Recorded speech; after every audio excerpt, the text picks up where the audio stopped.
গেল মাসে ভারতীয় স্থলপথ ব্যবহার করে বাংলাদেশ থেকে তৃতীয় দেশে পণ্য পাঠানোর জন্য ট্রান্সশিপমেন্ট সুবিধা বন্ধ করে দেয় ভারত। এবার স্থলবন্দর দিয়ে বাংলাদেশ থেকে পোশাক ও প্রক্রিয়াজাত খাদ্যপণ্য আমদানি বন্ধ করল দেশটি। ভারতের বৈদেশিক বাণিজ্য দফতর শনিবার জানায়, এখন থেকে কেবল কলকাতা ও নবসেবা সমুদ্র বন্দর ব্যবহার করে ভারতীয় ব্যবসায়ীরা এই পণ্য আমদানি করতে পারবেন।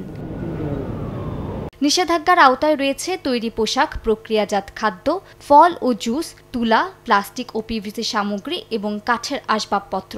এসব পণ্য আসাম, মেঘালয়, ত্রিপুরা ও মিজোরামের সীমান্তবর্তী কোনো শুল্ক কেন্দ্র দিয়ে আমদানি করা যাবে না, এমনকি পশ্চিমবঙ্গের ফুলবাড়ি ও চ্যাংরাবান্ধা দিয়েও নয়।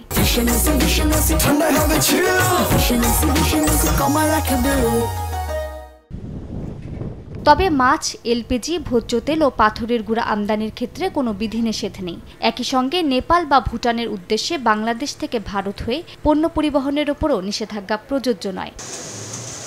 2023 সালে ভারতের বাজারে বাংলাদেশে তৈরি পোশাক রপ্তানি হয়েছে প্রায় $700 মিলিয়ন। এর 93% এসেছে স্থলবন্দর দিয়ে।